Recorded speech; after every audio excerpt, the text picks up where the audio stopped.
Hey everyone, excited to be back because we need to address the elephant in the room. If you are struggling with your gut and feeling really frustrated, I want you to know that food is not the problem. Your gut is. And if you've been hanging out with me for some time, you've heard me beat this drum over and over and over again. But it's not just food that's not the problem. It's not your acid reflux. It's not the food reactions that you're experiencing, meaning bloat or gas. It's not the constipation. It's not the diarrhea. It's not even the diagnosis that you've been given of IBS or Crohn's or colitis. It's not the Barrett's. It's not the diverticulitis. It is none of these things. Your symptoms are a messenger coming from your body. They're indicating that there's a problem. And a lot of the times when we're looking to address the symptoms that are going on inside your body, people get confused and think that their body is lacking something, right? And this is a big reason why people reach for probiotics or digestive enzymes. But the truth is that most of the time, the larger issue is actually that you have things within your body that don't belong. I'm talking about infections.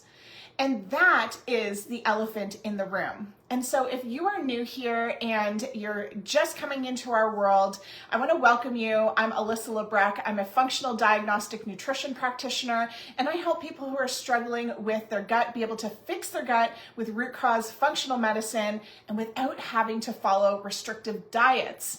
And what this means for you is that hanging out in my world means we go beyond symptom management. We're not looking to just slap an old bandage on it. I always give the analogy, if your tire were flat and every day you wake up, you go out to your car and that tire's low in air again, symptom management is like pumping more air in it, only to find you go out the next day and shit, it's flat again. And so you have to pump it up again. And every single day, the insanity continues, right? And I think the definition of insanity is doing the same thing over and over again, expecting different results. And so that's where symptom management really gets us stuck. Whereas no one is asking, why is there air being lost in this tire? Why is the tire flat every time I go outside? No one is looking for the hole in your tire, or maybe there's a leaky rim, but what is the root cause behind that tire losing air? And that's what we do really well here. That's my specialty, is help you find the root causes so that you don't get stuck in symptom management the rest of your life. But what that means is we have to start talking about infections. And I also want to say, listen, I know you've been through the ringer, you've tried a bajillion things, you've been to your doctor, and maybe they've even run some testing beyond just medical screenings like your endoscopies and colonoscopies, MRI, CT scans, ultrasounds, all that stuff. Beyond that, maybe they just happen to have run a stool test. The thing that I need you to understand is that doctors are not running comprehensive functional DNA stool testing, but a lot of the other tests that they also run, including, breath or blood or what we call antigen tests to rule out infections like H.pylori, for example, are not accurate. And so I hear so often people say to me, I've been tested, my doctor's telling me everything is clear, I don't have any gut infections, everything's looking normal. I'm here to tell you that if you're feeling that there's something not normal going on in your body, I want you to trust that and listen to that, because the truth is that if you are symptomatic, there's no way that your test results are coming back all clear. What your doctor means when they say that is you are all clear of disease. There's no cancer for them to diagnose. There's maybe no Crohn's or colitis or an official diagnosis of disease, which, by the way, is just a term to classify the group of symptoms that you're experiencing. It still doesn't tell us why. Your colitis is not the reason why you have symptoms. Colitis is the symptom. There are still larger underlying root causative factors. I'm talking about damage, deficiencies, and infections. And so don't stop there. Okay, your doctor's job is to diagnose disease, not identify what damage, deficiencies, and infections are impacting the functionality of your gut, which is why you're having symptoms. And so I can't tell you how many times we have clients, they come into our Love and Trust Your Guts program, the doctor's telling them, you don't have H. pylori, you don't have anything, you're good, there's no infections. And then we run DNA stool testing and we have seen some of the worst cases of infections in those instances. So I want you to tune in here. I want you to make sure you stay all the way to the end, because I'm going to be talking about the top 4 infections. We're going to be talking about the order in which you need to address infections. And we're also going to talk about proper testing so that you can get a real sense of what's going on inside your gut. So let's start with the number 1 infection that we need to discuss is H. pylori. And many of you have probably heard of this. In fact, I want to hear from you in the comments so that I can help you. Let me know in the comments if you either have H. pylori, so you've had a positive test result come back, or maybe you've been told by your doctor that you don't have H. pylori. Let me know in the comments. I want to talk to you specifically about H. pylori here, so let me know what's going on for you in terms of this particular infection. Now, H. pylori is one of the most common gut infections. You want to hear something wild? Did you know that up to 90% of certain populations in the world have H. pylori? 90%. Now in North America, it's about 60 to 70%, and that's still really, really a high number. Let's talk about why it's so common, okay? The big reason why H. pylori is one of the most common gut infections is because it's easily spread through saliva. So yes, you know, if your spouse has it or you have it, we can be swapping it back and forth through spit, right? If you're kissing your spouse. But I don't want you to worry and think like, oh my God, I'm contagious. I mean, yes, it is easily spread, but what we want to do is not get so stressed about the infection itself and exposure to bacteria, pathogens, etc. We want to focus on building a resilient vessel, right? Because we're constantly in relationship with bacteria. We're not trying to live in a sterile environment. What we're trying to do is be able to get such a strong vessel that when it comes in contact with these pathogens, it is able to defend and process these infections out. And that's really the problem, is that if you're experiencing symptoms right now, it's really just a message coming from the body saying, hey, the infections are getting the upper hand, right? We have these good bacteria, we've got bad bacteria, and the bad guys are getting the upper hand. They're kind of taking over the situation. So the vessel has become weakened.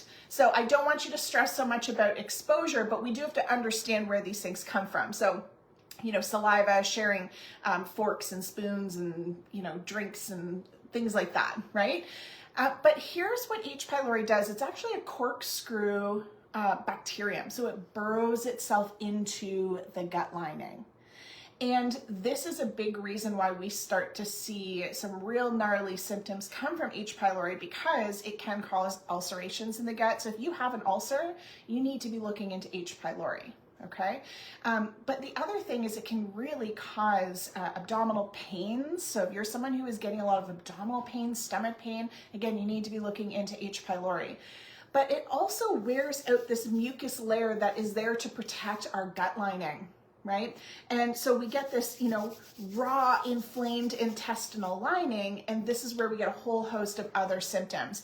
Now, H. pylori is going to suppress your enzymes, particularly your stomach acid, and this is one of the ways that it is immobilizing your gut so that it can take over, right? If I can turn off this human's ability to produce acid, that which is designed to kill me, then I can stay here. I can continue to thrive. I'm getting fed. I'm getting, you know, this, creating this hospitable environment for me to continue living in, right? And so this is one of the ways that it begins to take over. But for you, how that translates to you is if your enzyme production is being suppressed, then every time you go to eat your foods, those foods can't be broken down properly. And essentially what starts to happen is those foods rot and ferment in the gut. It creates a gas buildup, and you guessed it, you're going to get gas, you're going to get bloating.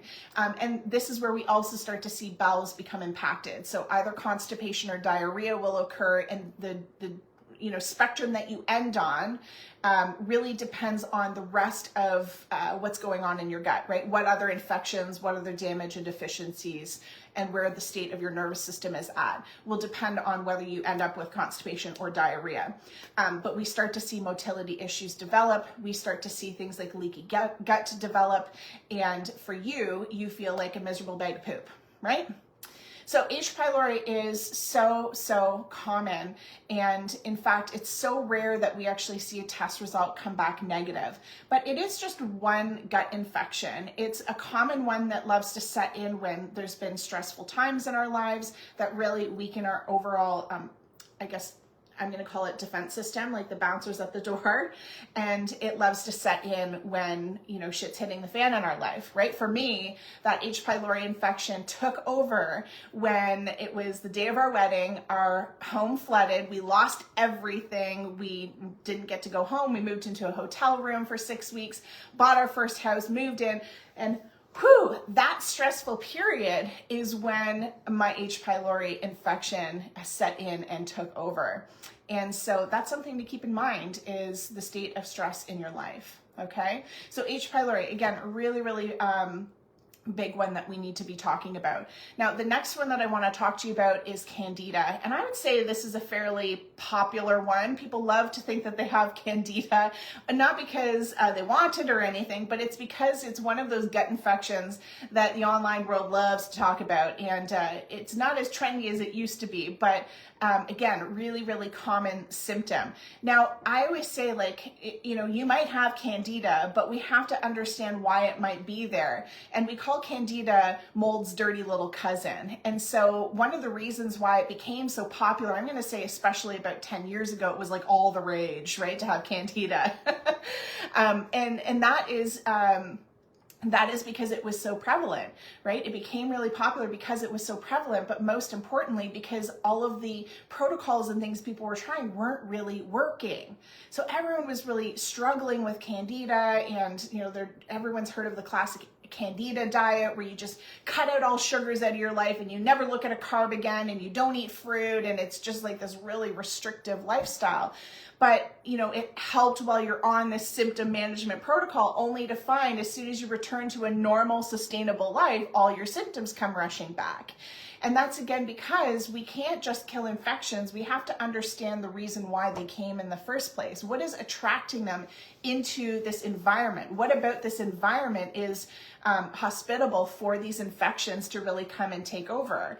And so, one of the big underlying causes behind a Candida overgrowth is mold exposure, but it's also heavy metal toxicity, toxins in the body. It can also come from environmental toxins like glyphosate, which is being sprayed on our food. So as much as we need to have the conversation about Candida, we also need to understand what allows it to overgrow in the body. We can't just kill guys. Now, having said all of that, Candida can really wreak havoc in the system. It's one of those symptoms that can really go systemic very quickly, meaning you can have symptoms anywhere from brain fog, fatigue, memory issues, so like cognitive stuff, all the way to joint pains, skin issues, acne, rosacea, eczema, psoriasis, hormone imbalances, right down to digestive issues. And so a lot of people, again, think that Candida is a really big piece of their journey because there's so many symptoms that connect back to it. So Candida is really important to talk about, and we're going to keep talking about the larger infection that loves to host Candida. So hang on tight here, because that's 2 infections away. But Candida, definitely keep it on your radar. Now, the next one is SIBO. Now, SIBO, woo, did that one have its, it was quite the buzz. I'm going to say 5 years ago, SIBO was all the rage. And you'll notice that if you follow health trends online, we have this tendency to hyperfixate on one thing. And I want you to understand that, there's never one causative factor. Everything about our symptoms is going to be caused by multiple things. It's multifactorial. And so we can't just sit and blame one infection. And so it's really important for you to understand that if you have an infection, you've got many. And so the question is really not if you have infections, it's what infections do you have and how bad are they, which is why testing is so important. And it's also why guessing and just taking random protocols of like, oh, well, I'll just do this Candida protocol, or I'll just do this H.pylori protocol, or I'll just do the SIBO protocol. It gets so expensive for you because what's happening is you're throwing shit at the wall and hoping something will stick. But when it comes to infections, there's a certain pecking order that we need to address these infections in. And I'm going to talk about that in just a moment here, so hang tight. But this is a big reason why it's not as simple as just go in and kill these single things. And it's why, as we see health trends come and go, why so many people still remain stagnant in their healing. We need a comprehensive approach where we're addressing all of the things, not just a single infection, right? And so I really encourage you to keep digging, but also get thorough. Get really thorough, get comprehensive, and get customized for your individual body. And this is a big reason why you don't see me selling supplements, forward facing to our community. If I'm not working directly with you, that's not in service to you to be buying random supplements online that aren't confirmed to be required for your individual body based off of data. So if you're the type of person who's bought a bunch of generalized protocols, or you're reading blogs online, or you're following, TikToks and reels online that are making random recommendations for different types of infections, I really encourage you to stop purchasing those supplements and get some data back from your body and work with a practitioner who's trained to interpret those test results and walk you through the certain pecking order to addressing these infections. So that's a really, really important thing to remember. Now back to SIBO for a moment here. Again, SIBO was all the rage and everyone was going after SIBO, but SIBO is, of all the infections, a great example of what we call a co-infection. It's not a root cause stealth infection. It loves to be there because the environment is out of whack and allowing it to overgrow. So I want to walk you back here for a moment because SIBO stands for small intestinal bacterial overgrowth. So it hangs out in the small intestine, okay? Now, this is important because your small intestine is kind of like these knots of intestines that hangs out right in the middle of your belly. And a big reason we need to understand that is because when we're dealing with SIBO, that's typically where the symptoms are hanging out. I'm talking about that like really severe bloating, like the bloat that feels like gassy trapped in your belly and it's making you look like you're pregnant. And it might not just be happening after you eat, but it's like all day long you can wake up and like you've got this what we call pregnant bloat going on. And that is because SIBO is overgrowing in the small intestines in this location. And it's kind of smack dab in the middle of your digestive tract that is all the way between your mouth and your bum. So there's enough bacterial overgrowth going on that are producing or off-gassing methane, hydrogen, or hydrogen sulfide.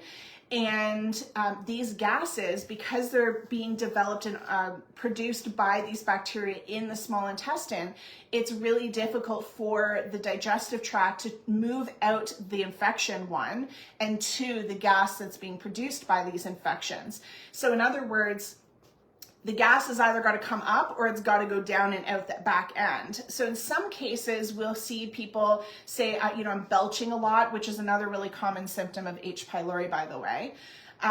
But another one is sometimes passing gas, or even people will say, I feel like I've trapped gas in my stomach. This is really, really common of SIBO. And so when we get these trapped kind of symptoms in the small intestines, it's why SIBO can be so difficult. But the reason why it happens in the first place is often because there are other infections that had already been present to begin with, often things like parasites and H. pylori, that have weakened the system enough, right? So typically have suppressed your stomach acid, which is also part of what helps with gut motility, the contractions that happen throughout the digestive tract.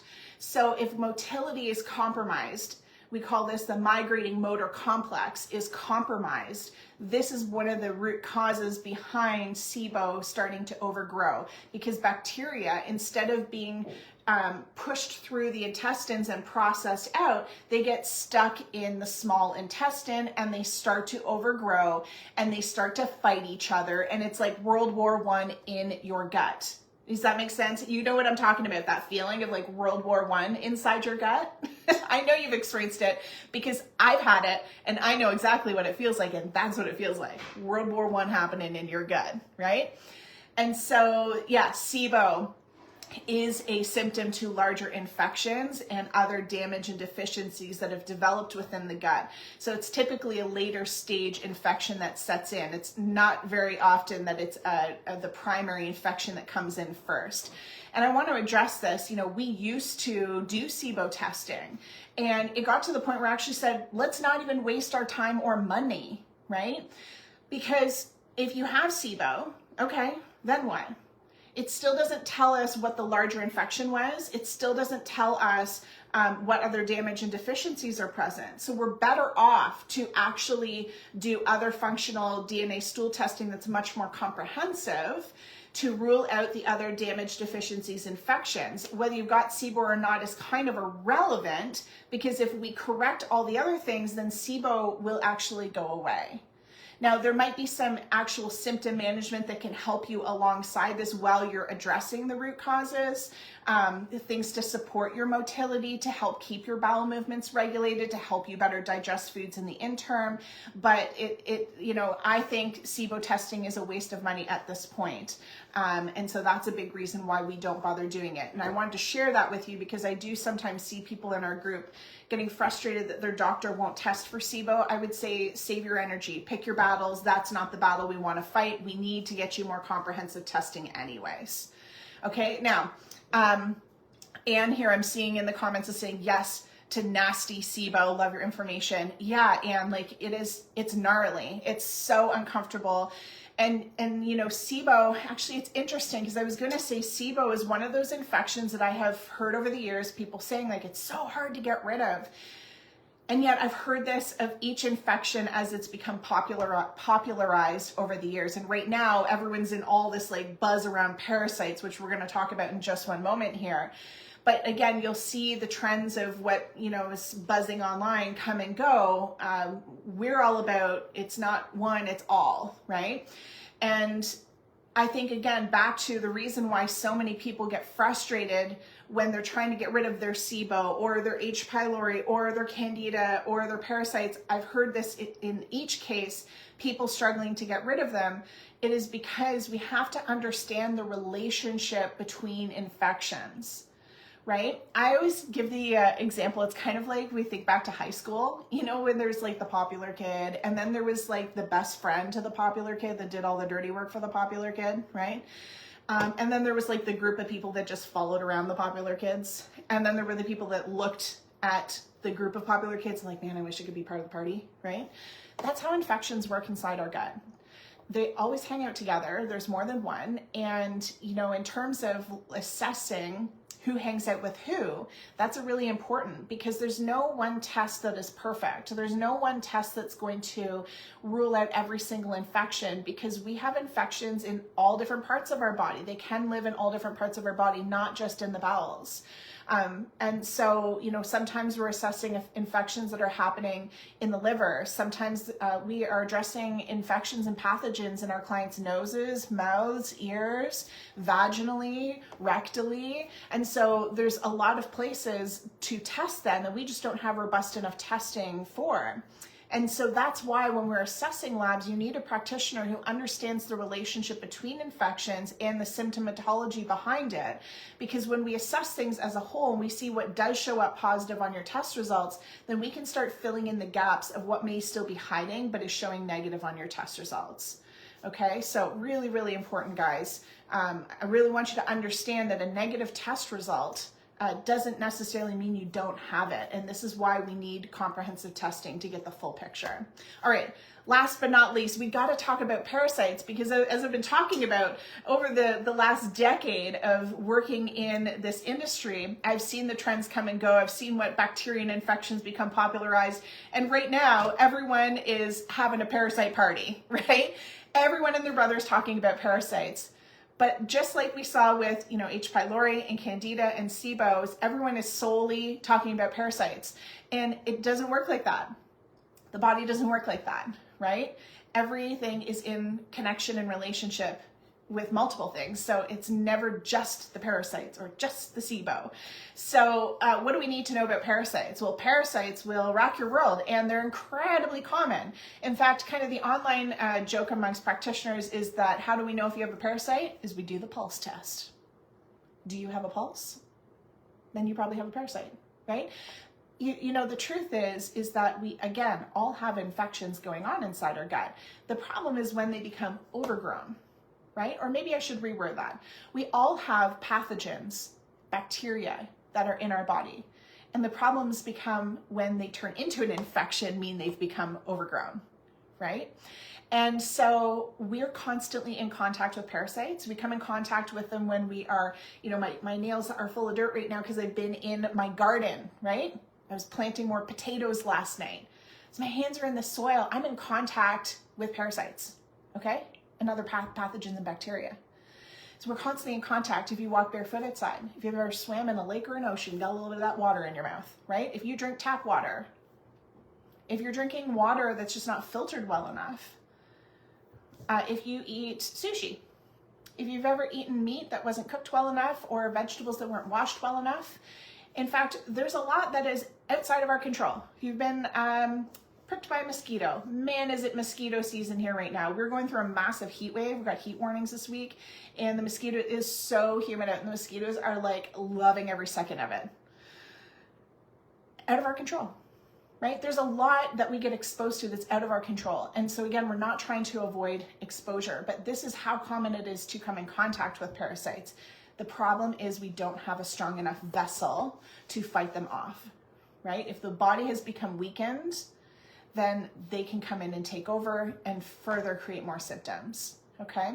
So parasites we're in relationship with parasites all the time. And the problem is when they become overgrown, and there's different types of parasites. There's thousands of different species, and they can live in people's eyes, nose. We've had clients pass them vaginally, rectally. They can live in the liver and bile ducts. One of the most common parasites are liver flukes. And some of the symptoms that can come from parasites, because they can impact the full body, are everything from, if you've ever seen eye floaters, right? Eye floaters, often parasites, right? If you're having nasal issues, if you are someone who has liver gallbladder issues, maybe you've even had your gallbladder removed. One of the big things that we see when a client has had their gallbladder removed is one of the things that caused it was that they had liver flukes, and taking out the gallbladder doesn't get rid of the infection. So we actually have to go in and still correct the infections and damage and deficiencies that were there that caused the gallbladder to become, not working so hot. Taking out the gallbladder doesn't fix the problem. It just weakens the digestive system. And so liver flukes are a really, really common parasite that we need to address. Everything from whipworms, ropeworms, there's all different kinds of parasites, and everything from gas and bloating. In fact, did you know that some parasites will off-gas? And particularly some parasites, they get really reactive to foods. I hear a lot of people saying, well, I got to follow a low FODMAP diet. I'm sensitive to garlic and onions. No, you're not. Well, I'm being a little bold here, but no, you're not. Right? Garlic. Let's start with garlic. What is garlic? Garlic is, a wonderful, potent medicinal food. It is antifungal. It is antiparasitic, meaning it kills parasites. So when you eat the garlic, are you reacting to the garlic, or are the parasites reacting to the garlic that are trying to kill them? You see what I'm saying here? So, it's really interesting because, again, those parasites will fight back. They love to bite in and dig in, especially if you're taking some sort of protocol to maybe kill off Candida or kill off SIBO. You can piss off the parasite infection. And I see a lot of times where people are trying to follow protocols to get rid of these infections that they think they have without testing, is that they start to feel worse. And this is a big reason why we got to talk about the pecking order to addressing infections. And again, why you need to be working with a practitioner who understands the pecking order to healing and the relationship between these infections.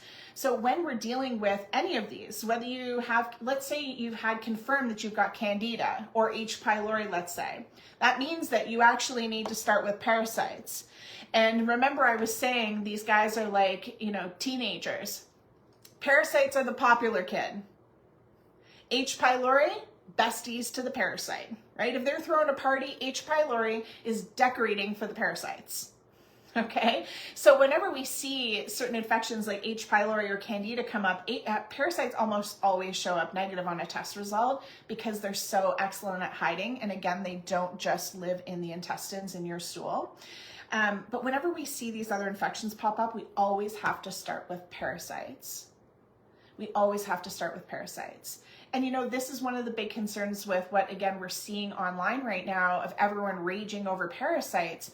Like, yes, parasites, and you also still have to follow that through, see that through, and address all the other infections that are coming up for you. Because parasites, while they're the host, right? Meaning they will house in their bodies Candida, other bacteria, heavy metals and toxins, yeast, mold, Lyme, viruses, right? They will house it in their bodies. So while we need to get rid of the parasites so we can get to the other infections that have been hiding inside a parasite's body, we then need to do the cleanup work after we kill the parasite.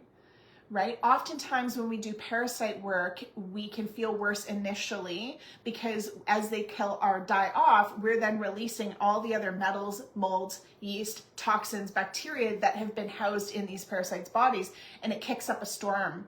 And it's why you need to have proper supplemental support to see you through into the following stages and get you fully over the hump. Because if we don't fully clean things out, if we don't get rid of the food source to those parasites and other infections, if we don't repair the damage and deficiencies, then you can kill a parasite, but all of the infections are going to keep coming back. The parasites will come back.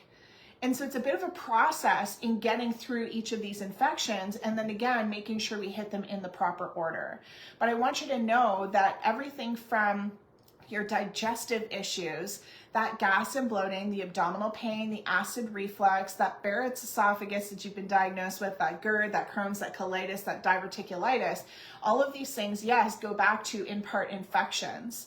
But it's also a big reason why I ask our clients in our community when I'm supporting people one-on-one is tell me what other symptoms are you struggling with outside of your gut that may feel unrelated to your gut. Do you have the brain fog, the fatigue, the memory issues, the irritability? Are you snapping at your family?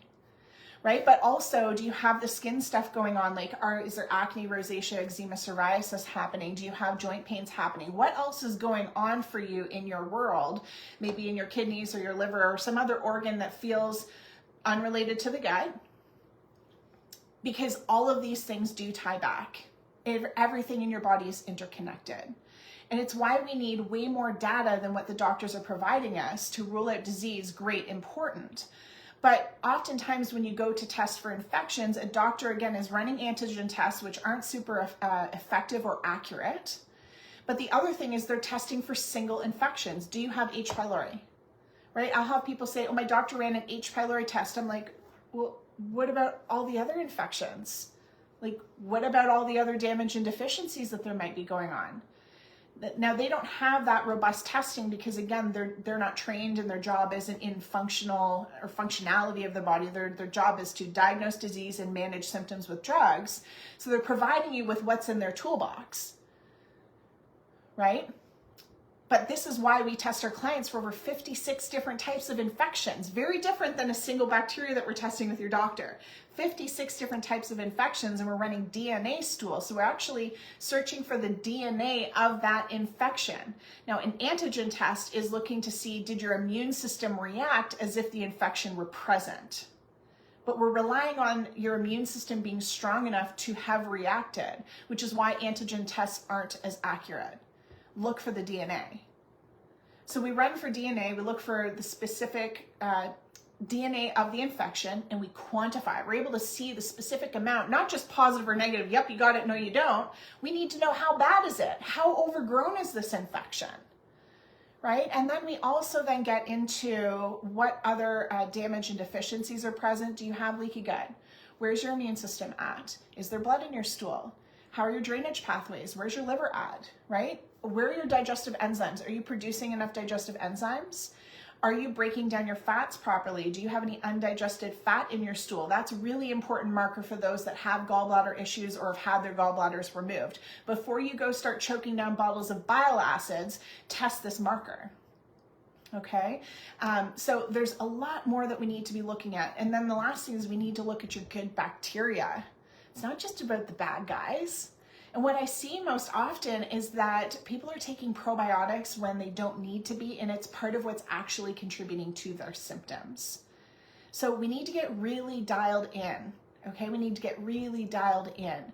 And so if this is something that you feel like you've been struggling with and you're tired, you're just tired of guessing, you're tired of spending money on the random supplements that are not fixing this because you are missing critical pieces of your puzzle, then I want you to drop a poop emoji in the comments below. I'm going to send you a message and we're going to jump on the phone together, complimentary call. We're going to assess your symptoms.